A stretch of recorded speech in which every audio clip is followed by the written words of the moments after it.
ada ujian yang menggoncang hati kita. Ketika Anda kerjakan, ya Allah, tantangannya dahsyat. Kenapa mesti saya, ya Allah? Kau nggak selesai-selesai, ya Allah. Itu wajar, itu biasa.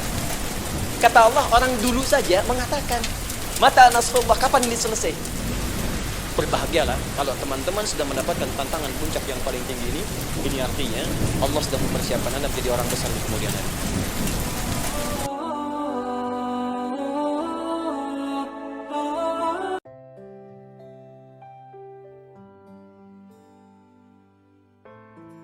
Suami saat mulai pertama kali menikah, maka tugas yang pertama siapkan untuk mencari nafkah. Bagaimana caranya ya Allah? Diturunkan oleh Allah. Satu, jangan takut kehilangan rezeki. Jangan pernah mencuri. Jangan pernah ngambil punya orang. Karena punya kamu akan saya berikan sempurna. Kamu ngambil punya orang, maka kamu akan menyulitkan diri sendiri. Itu akan dikembalikan pada yang berhak. Ya, turun Quran surah ke-51 ayat 22. Dirinci, begini cara nyarinya. Quran surah kedua ayat 168. Kalau Anda ingin cepat baru bergerak, rezekinya sudah dapat. Quran surah kedua ayat 172. Ada yang dahsyat, dia belum keluar, rezekinya yang mendatangi dia. Jadi nanti di Al-Quran ada 8 jenis rezeki. Di antara yang paling hebat, ada yang belum Anda datang, rezekinya sudah menjemput. Ada orang mendatangi rezeki, ada rezeki mendatangi dia. Contoh, Al-Imam Asy-Syafi'i sedang berdiskusi dengan Imam Malik gurunya. Kata Imam Asy-Syafi'i, Syekh, rezeki itu mesti saya cari dulu, baru kita dapat. Kata gurunya, ya Syafi'i, ada rezeki yang cukup kita beramal dekat kepada Allah, dia akan datang tanpa kita cari dengan ikhtiar manusia. Kata Syafi'i, mustahil. Kata Quran kan kita kerja dulu, baru datang. Kata Imam Malik gurunya, kamu yang belum sampai, kita amalkan ini, rezeki datang. Maka berhenti sampai di situ. Imam Syafi'i pamit. Di jalan tiba-tiba beliau mendapati ada panen anggur bagus. Terus dipanggil sama yang punya kebun. Ya pemuda, katanya, sini, mau bantu nggak? Kalau kamu bantu, kami berikan anggurnya. Maka beliau bantu, panen, petik, sampai setelah selesai diberikan anggur yang besar-besar, anum. Senyum, senang beliau. Ternyata senangnya bukan karena dapat anggur. Senangnya karena merasa pendapatnya benar. Kalau saya nggak bantu panen ini, nggak akan dapat saya anggur. Cuma karena saya bantu, saya diberi ini.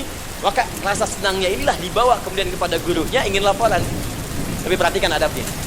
Dia tidak mengatakan, guru, nih saya benar. Kalau saya nggak ikut panen, nggak dapat saya ini.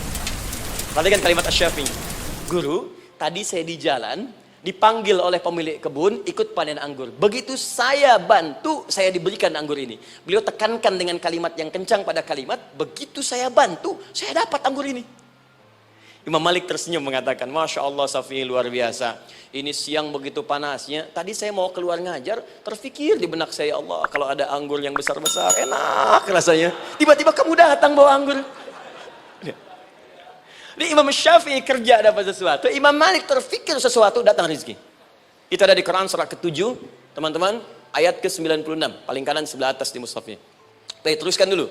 Ya, Anda dalam mencari kerja, ingat, kalau Allah yang sampaikan pasti terjadi. Jangan dikira mudah. Kata Allah akan ada persaingan, akan ada kadang-kadang singgungan, akan ada tantangan. Maka mulai petakan tantangan apa yang akan Anda lalui saat Anda mulai mencari nafkah itu. Maka turun Quran surah kedua ayat 214, paling kanan sebelah bawah. Am hasibtum an tadkhulul jannata. Hei, apa kamu mudah begitu saja mengira akan sukses dalam pekerjaanmu? Bahkan bisa diartikan surga, ingin masuk surga.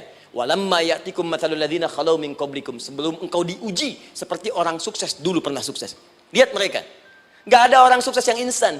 Cuman balikan telapak tangan dapat, tidak. Kata Allah, lihat orang-orang dulu. Lihat orang-orang hebat dulu, bagaimana mereka bisa kaya, bisa sukses, bisa punya posisi. Masat umul ba'sa, petakan olehmu tantangan apa yang akan dihadapi saat engkau bekerja itu. Satu, kata Allah, ba'sun, ada yang ringan. Ya, ba's. Ba'sa, jama' dari kata ba'sun. Dua, dara'. Dia sudah menengah, jama' dari kata durun. Tiga, zilzal. Ini yang paling tinggi puncaknya. Jadi kalau Anda sudah mendapatkan ini, yakinlah, berarti Anda akan mendapatkan posisi yang tinggi. Karena mustahil orang besar diuji dengan ujian yang kecil. Zilzal, ini bagian ketiga. Ba'sa, ba'sun, mulai. Kira-kira tantangan-tantangan ringan apa saja yang akan Anda hadapi? Ya, kalau saya contohkan misalnya dengan contoh yang lain singkat, Anda mau ke masjid, ingin konsisten, mulai hijrah, ingin dekat dengan Allah, tiba-tiba yang tadinya nggak mau ke masjid, mulai ke masjid, diuji dengan hujan. Yang kecil, rintik-rintik, shower. Begitu hujan, orang Arab mengatakan kalau hujannya bisa lewat tanpa payung pun, orang Arab mengatakan la ba'sa. La ba'sa ini ringan. Orang kita sambungin, labas. Dari bahasa Arab, lewat.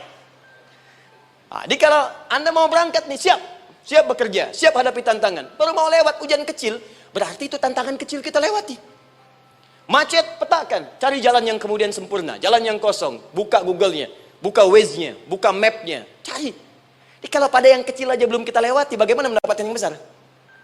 Anda mau ke masjid, dikasih hujan kecil, mau berangkat gak jadi. Papa, kenapa gak jadi? Hujan mah, kan ada payung, takut riak. Tuh. Setelah itu darwa, maaf, tantangan fisik. Kadang-kadang mulai ke fisik. Mulai mengganggu, ya, maaf, dirincikan kemudian oleh Al-Quran. Turun Quran surah ke-21 ayat 87 sampai 88, kisah Nabi Yunus alaihissalam. Yunus beraktivitas, bekerja, bukan berarti nggak ada tantangan.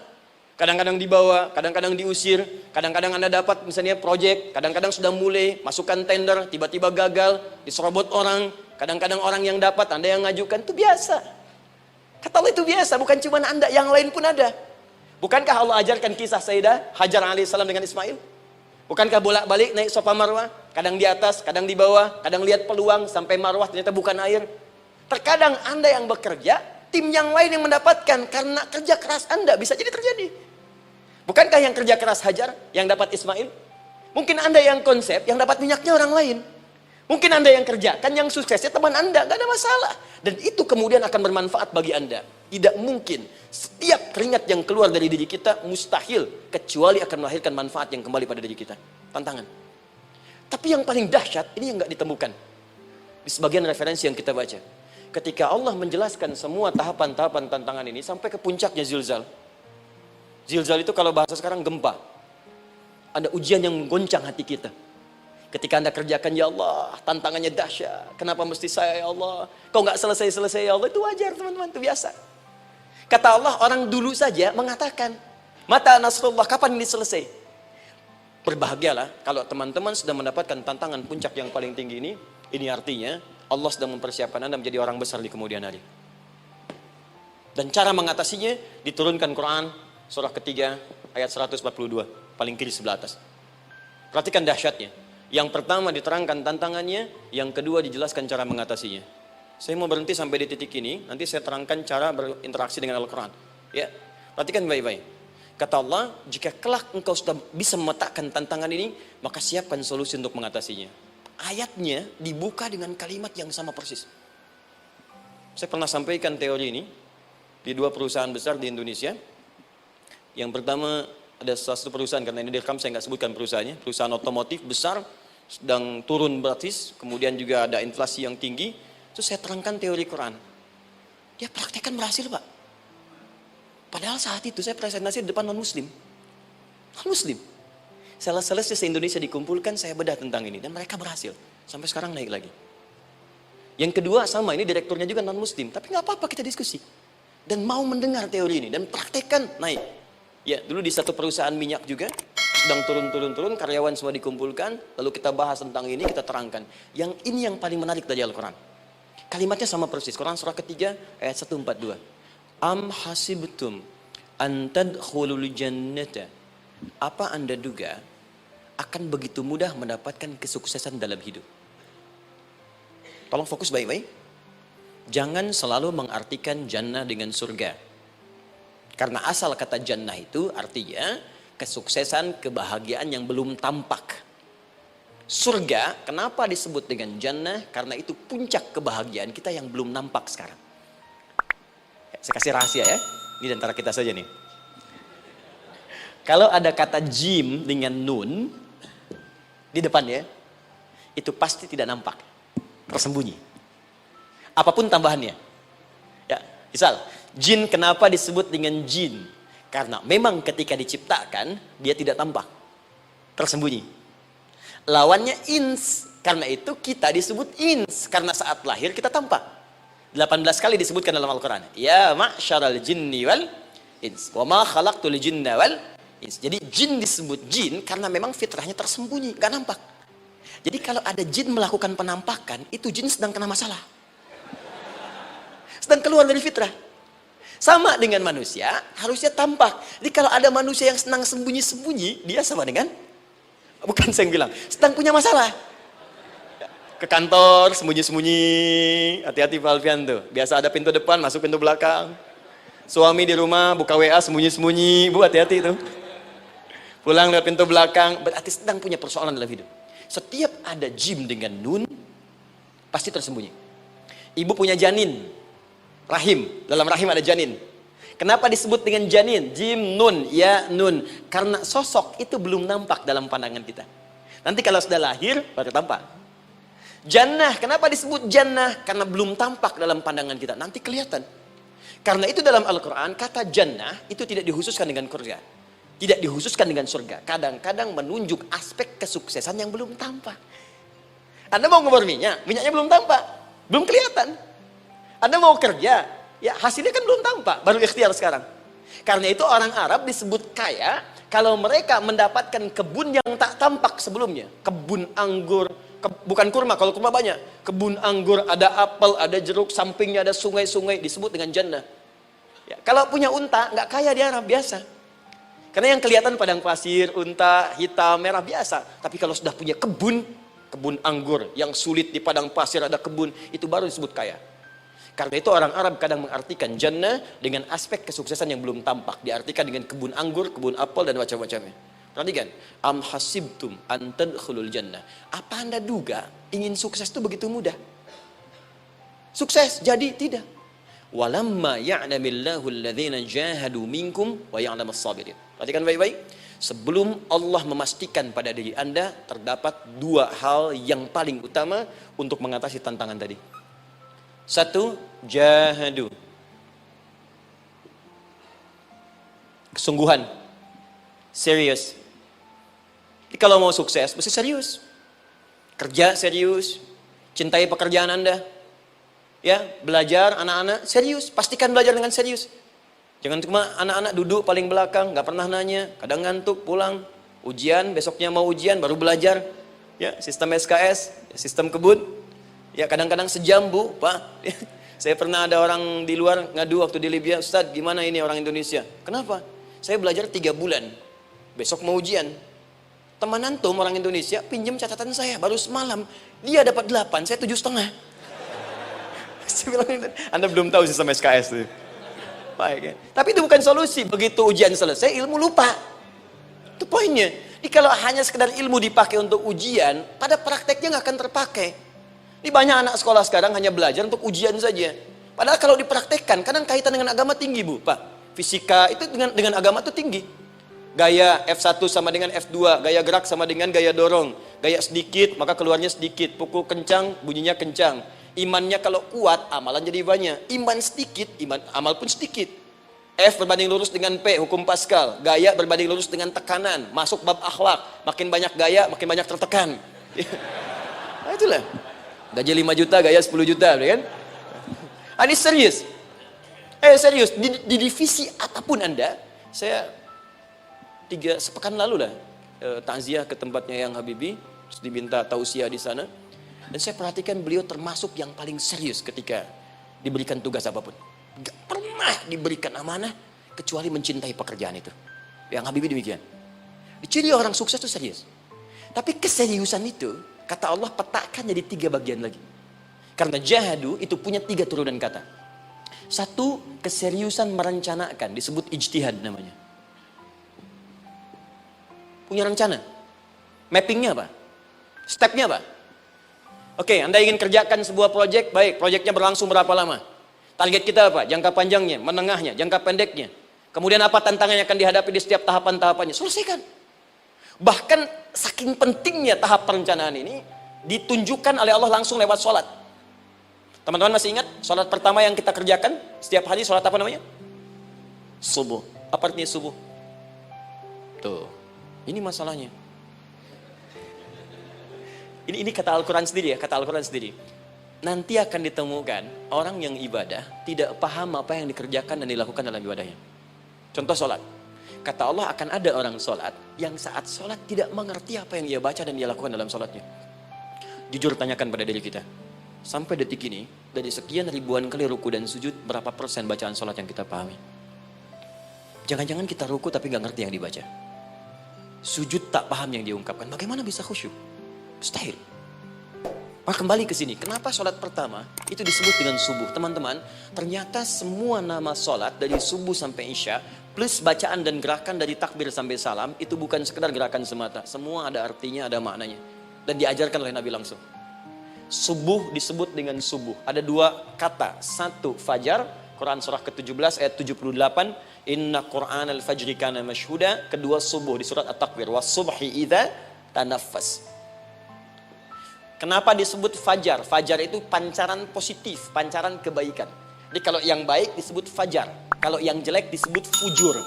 Fujur ada di Quran surah 91 ayat 7 sampai 8. Wa nafsi wa ma sawaha fa'alhamaha fujuraha wa taqwaha. Fujur itu rambatan, gelombang buruk yang muncul dari nafsu. Ya, ditembuskan ke elemen tubuh kita. Misal gini. Tiba-tiba pengen marah. Ya, di tubuh kita mengatakan melotot. Maka ini ada pancaran di hati kita nyambung kemudian ke mata. Ini rambatan dari sini ke mata disebut fujur namanya. Mau ke tangan pukul, masuk ke tangan. Itu rambatannya disebut fujur namanya. Ya. Yang baiknya disebut fajar. Ya. Misal, saya ingin sholat, tiba-tiba hati mengatakan sudah azan, merambat ke kaki, cepat melangkah, cepat wudhu. Nah, itu rambatannya disebut fajar namanya, atau infajar. Ini pasti ada, ya. Fujur nama lainnya nafsu, disebutkan 115 kali dalam Al-Quran. Takwa, rambatan fajar, sumbernya takwa, disebutkan 115 kali dalam Al-Quran. Di jiwa kita ada takwa, ada nafsu. Takwa yang dorong malaikat, disebutkan 88 kali dalam Al-Quran. Nafsu yang dorong setan disebutkan sama 88 kali. Di setiap Anda akan mengerjakan satu hal, pasti akan yang mendorong pada yang baik, akan mencegah dari yang baik itu nafsu. Pasti itu. Pak Alpian mau tanda tangan proyek, tiba-tiba disodorkan, Pak, ini Pak, kok begini proyeknya? Perbaiki, karena ada yang gak beres. Tapi fee-nya lumayan Pak, 1 miliar. Gak bisa, jiwa takwa mengatakan jangan terima Pak. Bapak mengatakan maaf, ini jari tahiyat, gak akan pernah dipakai maksiat, perbaiki, datang lagi. Ini Pak, kok sama? Fee-nya diperbaiki Pak, 100 miliar. Nafsunya mulai berkata, terima. Takwanya bilang, jangan. Akhirnya beliau katakan, tangan tahiyat gak akan pernah dipakai maksiat. Tapi tunggu, saya istighfar dulu.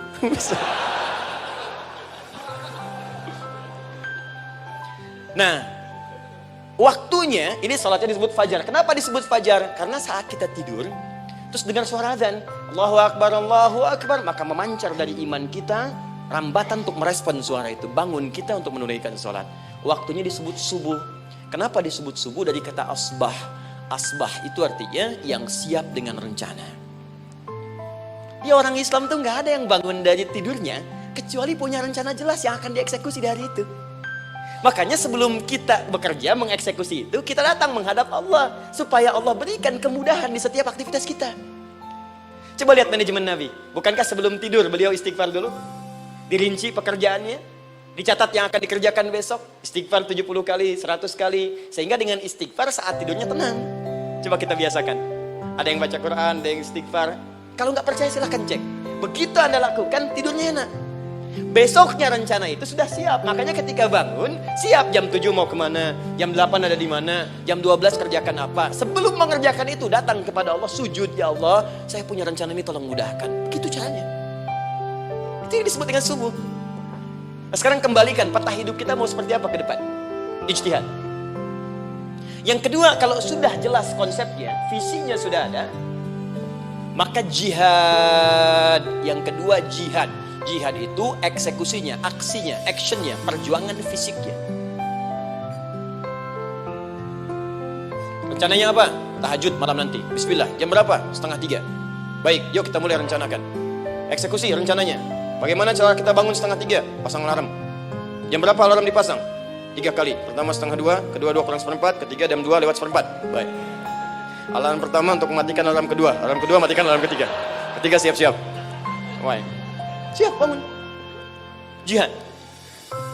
Ini penting ya. Jihad itu jangan dipersempit maknanya kepada situasi peperangan saja, tidak. Banyak jihad itu luas sekali medannya. Karena jihad itu perjuangan fisik. Dan maaf sekali, dalam konteks perang pun bukan menyerang orang.